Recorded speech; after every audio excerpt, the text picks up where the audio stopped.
who are you and where are you from? My name is Gale. I'm from Darien, Georgia. I've been a commercial fisherman since I was 12 years old. I'm fixing to be 50. I've had my own boat since '08. What's the name of your boat? Big Cobb.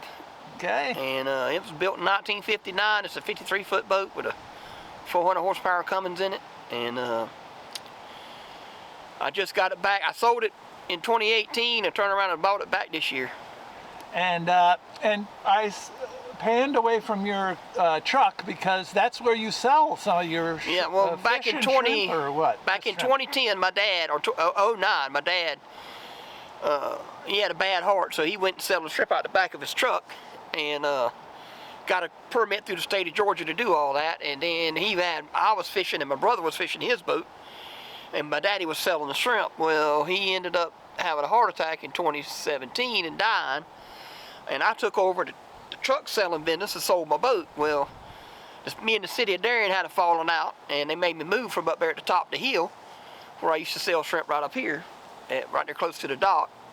They said I didn't fit in down there no more with the city, so they moved me. I moved to the outside of town out there, and it ain't been doing so good, so I went ahead and bought the boat back and started fishing again, selling my own shrimp and doing it that way. Wow. And selling them in bulk instead of in retail. Wow. You're a lifelong resident. Yep. And fisherman, and second generation, third, fourth generation. Fourth generation. Fourth or fifth. And what do you catch mostly? Shrimp. I have shad fished. I've sturgeon fished. I've trout lined for catfish.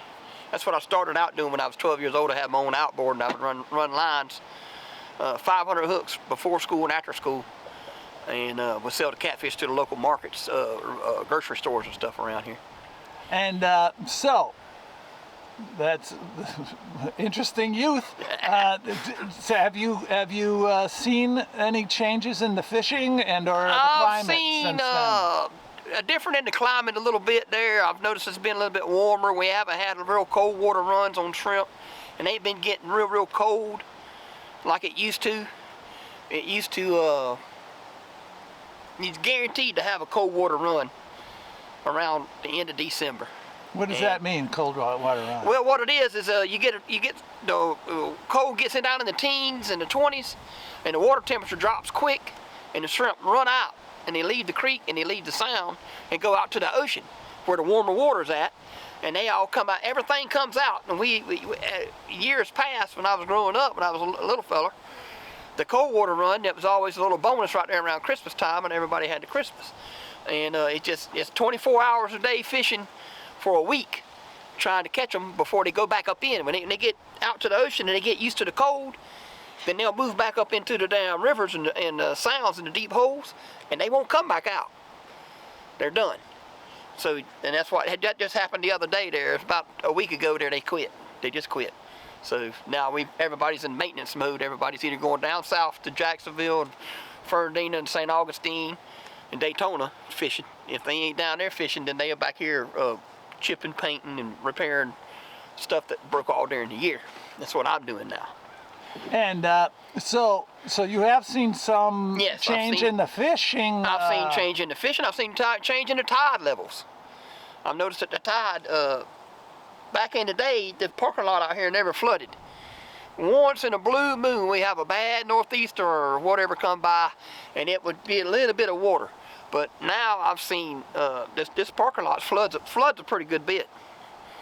So sea level rise and sea level's definitely rising. And a change in fishing may be due to the warming. Well, see, we got a parasite now that's done took over, and it gets in the shrimp's gills. It's called black gill. You can check into that if you want to. And University of Georgia, they do a cruise, and they did a whole ton of research on it, and it's a ciliate little organism, and it gets in their gills and stops their gills up, turns the gills black. The shrimp turns the gills black trying to get rid of the parasite, and it triggers an early molt. And researchers figured out that it's warm water. The warmer the water, the worse it is. And it started back in 98 when it first started really hitting the hard, and it really decimated the shrimp crop for about 10 years. it was off and on, and we was really having a hard time with it. But now it's kind of leveled out, and the shrimps modified their breeding cycle to counteract the bug. They're stretching out their life cycle more. Instead of having, you know, all one size all dying at one time, they're stretching out in 3 or 4 different lengths and sizes, and they're able to counteract the issue. So nature's trying to adjust itself, but it's taking some time. And so on an everyday basis, how concerned are you about climate? I'm not really too concerned about it because it really hasn't. I don't see where it's affected the bottom out there, the dragon and stuff like that right there. The sharks is getting worse, but sharks have been getting worse now for years since they stopped fishing on them. Now they protecting everything, and they chew our nets up every year. But the warmer water contributes to that factor too. The sharks are coming by for the warmer water. Yeah, and this is one of the biggest. The Georgia-Florida coast in South Carolina, right there along that east coast right here, is one of the biggest pupping areas for sharks in the world. They all come here to have babies. Wow. Thousands and thousands and thousands of different species. And then, so do you worry much about the climate change in the future?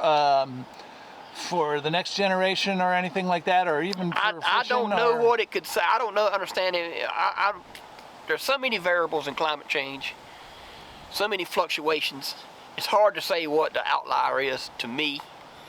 It may turn around and start being cold again. You never know. I mean, the science has been trying to figure it out for a long time, and they ain't got quite the finger on it yet. So. But from what I've witnessed, I've got friends in Maine and places where you come from there, and they're starting to catch warmer water species up there that they ain't never seen in their traps and stuff before, like wheatfish and stuff like that.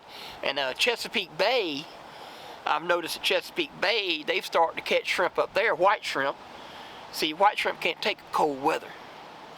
Too cold weather, they die. It kills them. So they're starting to have, they've never shrimped in Chesapeake Bay, Virginia, ever. And now they're starting to have shrimp show up there in mass quantities, way more shrimp than we have down here. When it gets to be cold and snowing up there, they all come out to the Gulf Stream because it comes out right there close. They come out to the beaches, and our boats go all the way up there and just kill them because it's never been done before, and there's never been that kind of quantity of white shrimp up there. Your boats go up there to get the white shrimp? Oh yeah. We got big steel hulls and stuff over there at Boone Seafood. They go all the way up there, all the way to the Virginia line, North Carolina Virginia line. Because you can't drag on the Virginia side, but you can drag on the North Carolina side. And they go up there and fudge that line, and the shrimp come out, and they fill the boat up in 1 day, 2 days. They fill the whole boat up. Wow. With shrimp. And that's because climate change. I think it's climate change done it because the waters are getting warmer, going further north, and the warmer water species like we have here will do better down there or up there. Wow. Yeah, it's changed because they've never had that before, ever. And it just started that about 4 years ago. 5 years ago it started. Really? 5 years ago is when 5 years the ago Boones were telling me they started catching them shrimp in North Carolina, in Virginia. And Virginia, they catch so many now in Virginia that Virginia has opened a limited trawl survey, giving certain boats trawl permits to trawl on the beach to see how viable it is for the Virginia to open up a trawling industry on their beaches, because of the shrimp showing up in such numbers. And the little boats that they give the permits to caught a bunch of shrimp. So now Virginia's entertaining the idea of putting out trawl permits. I don't know if they do it for locals or whoever can buy some or whatever. Because see, if you got a shrimp boat, you can buy North Carolina. You can't buy North Carolina. You can lease a North Carolina license. You can buy a South Carolina license, Georgia license, or Florida license. And you can fish. You got to have a license to fish in each state. But I don't go state to state like that. I stay right here local. I don't have to go off. I've got enough stuff laying around, enough stuff doing there, and I can just stay here. I ain't got to go traveling. Very good. Well, that was something else. That was a real lesson in Yes, sir. fishing here Yes, on the sir. 13th of January. Yep. In what town are we in? Darien, Georgia. Darien, Georgia, right on the Thompson Seafood lot. Yep. Thank you very much. Yes, sir. Thank you.